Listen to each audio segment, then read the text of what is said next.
Hello and welcome to episode 31 of Talk of the Boat. I'm your host, Robert, with Team Yazbek at Coldwell Banker. Today, joined by Mark Bennett, our commercial specialist.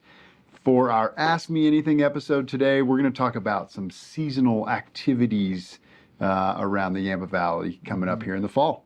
Thanks for joining us, Marco. Yeah, thanks for having me. Absolutely, appreciate it. So what are some of your favorite mountain bike rides in and around Steamboat, being an avid mountain biker? Yeah, well, first I got to say that fall is probably my favorite season in Steamboat. You can still do a lot of the summer activities, but it starts to cool off and, not quite so hot. Things are dry, weather calms down.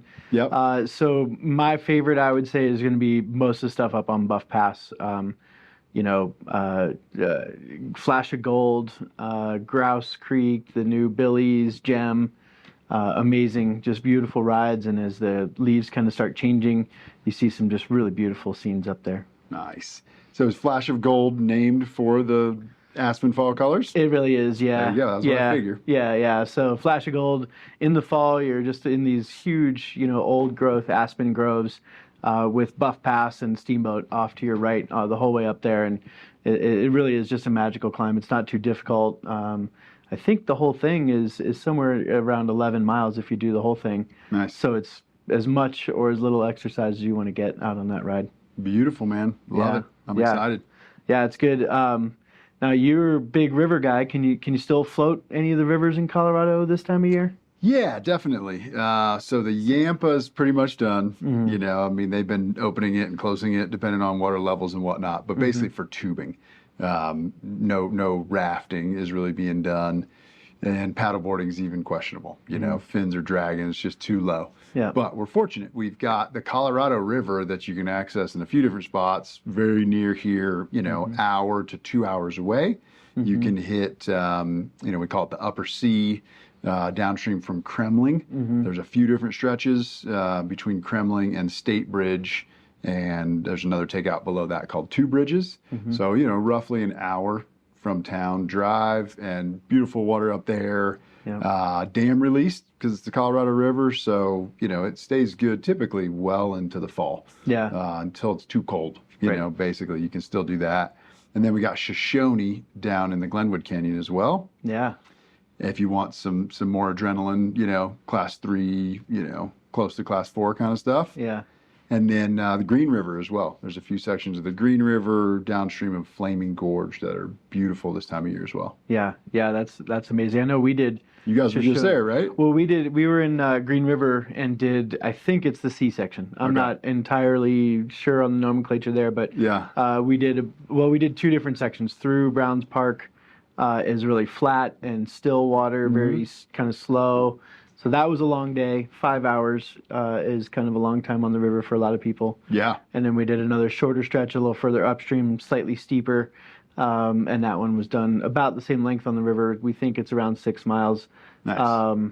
And that was about 4 hours. But beautiful. Just, so great. And with the heat wave this last weekend, the water was cold, the air was hot, really calm winds. It was just really perfect. Yeah. Perfect time to be on the river. I haven't been to the Green in a couple of years. We're going to try to go in a couple of weeks, I think. Yeah, so, I was going to say, do you know if Shoshone is actually open again after the Glenwood, landslides and everything else? I have not looked into that, no. Yeah. I haven't done Shoshone since last year, but there's good stretches in there. You and I did it together that's right. last we did year. Together. Yeah, that's right. That was really fun. That was a great experience. Absolutely.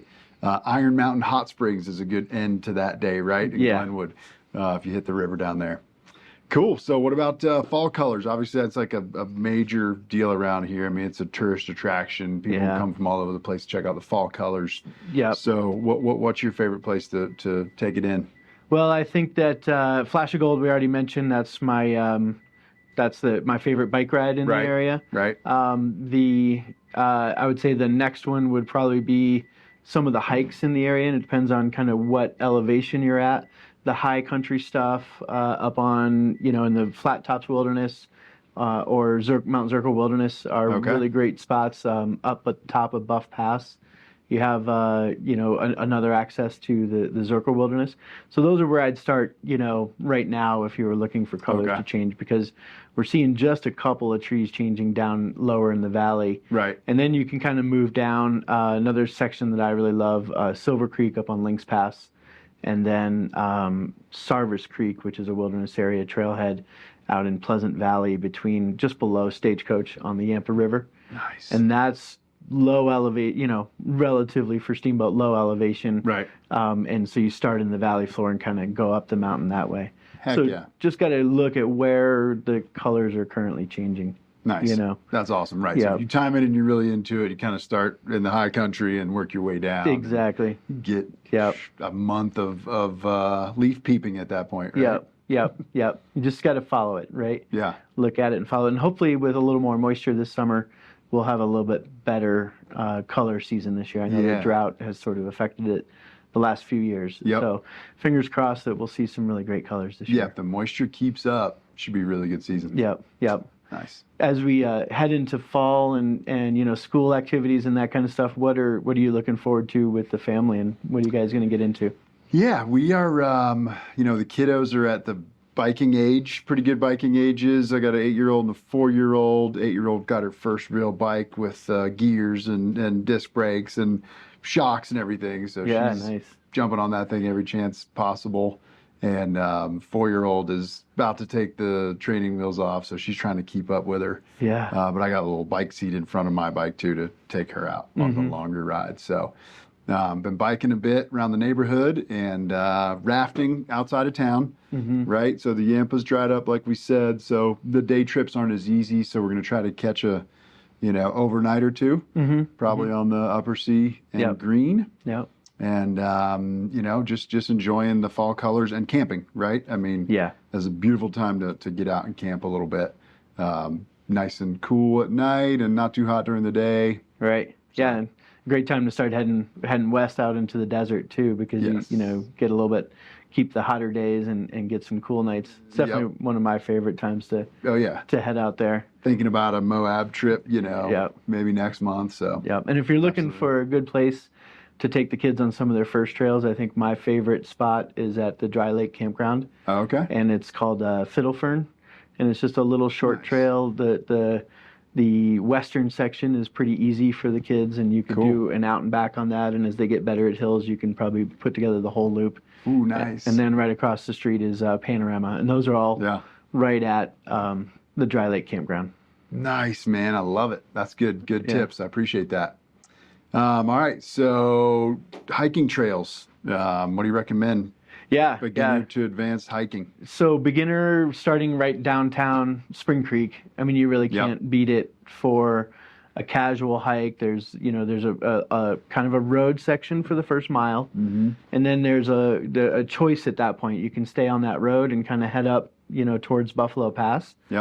Or there's a little trail that goes around a couple of the reservoir ponds there. That's a nice spot if you're not looking for something too far. Nice. Good place to throw the Kong or tennis ball in the water for the dog too. Sure. And then Spring Creek, the actual trail and road turns into a single track just a little ways up that's mixed traffic, but they've put in a specific downhill mountain bike trail, which has removed a lot of the mountain bike hiker conflicts on that trail. Nice. So it's a really great place, I think, for beginners. Perfect. Fish Creek, I mean, again, right downtown. The creek's getting a little drier, so the fall isn't as big as it is in the spring. But just going down to the bridge, great beginner hike. You can take the young ones down there, 2, 3, 4 years old, probably start walking down to the bridge and back maybe, or at least carry them out of there. As you get more advanced, then you start crossing the bridge, and there's some steep switchbacks, and you can go kind of as far as you want up there, all the way to the top of the ski area if you wanted to go that far. And that would be more like a probably 13-mile hike to the top of the mountain. So great diversity in those two, just not without even leaving Steamboat. That's awesome, man. Love it. Yeah, Spring Creek is my wife's favorite. And to have, Fish Creek Falls right there outside of downtown Steamboat is awesome. It's worth it to get your annual Forest Service pass and just have that available to get to that trail whenever you want, a little dose of outside. It's just a beautiful spot. Love it. Yep. Yep. So, are you familiar with the Restaurant Week in Steamboat? Is that something that you guys look forward to? Yeah, heck yeah. And I hear it's coming up October 7th to the 15th, and there's 21 restaurants participating. Wow. So, yeah. Serious display for one of the things I love about Steamboat. It's such a small town, and there's so many good restaurants. I mean, I can barely keep up with all the good places to dine in this town, and you know, we give it our best, right? Like, yeah, we do our best. So yeah, 21 different restaurants. Go to Main Street Steamboat website to check it out. They're kind of coordinating and facilitating. So yeah, looking forward to that. Yeah, it's something that we always participate in every year as well. Absolutely. Yeah, yeah. So similarly, what about Oktoberfest? Yeah, coming up a little sooner, right? Yep. So that's actually starts this Friday. Yep. September 9th and 10th. 9th is a downtown beer stroll. I guess a few bars are participating, and you can get tickets at Steamboat Beer Festival, right? Something like that. Yeah. Just Google Steamboat Beer Festival. You'll find it in there. Friday night is a downtown bar crawl, pub crawl kind of thing. And then Saturday is a downtown. It's in the past, it's been adjacent to the farmers market. Right. So we're not sure where exactly on Yampa it's going to be this year, but it's going to be down there on Yampa Street in conjunction, or similar time to the farmers market on Saturday. Nice. The last time I went, it was at the base of the mountain, and maybe it'll go back up there when they finish all the construction they've been under for the last couple of years. Yep. But it was a wonderful experience and a great way to see a lot of new Colorado brews and people even from out of state. So yeah, nice. Yeah. My cousin's coming mid 20s. In town from Georgia, so he'll be excited to check that out. Yeah. Kind of along the same lines, we have a wine festival returning this year. It's been a couple of years since I think we had the August wine festival. So what's this new one kind of looking like? Do you know? Man, it's amazing. I can't quite keep up with all the different restaurants and venues and stuff, but it's September 29th to October 2nd. There's definitely going to be the Torian Plum kind of grand tasting that they do there on the grass, and then there's countless restaurants, hotels, Holiday Inn, Yampa Valley Kitchen, Primrose, all doing different tastings and pairings and stuff like that. And then I hear there's a Elk River fish and float, or sip and float, I think it's called, coming up as well. That sounds really cool. And then I think they end it with a brunch on Yampa Street downtown. Okay, good. So it's a full week almost, it feels like, and you can buy a full pass or individual passes, but a lot of the events are selling out. So check it out, jump on it quick if you want to secure some individual passes.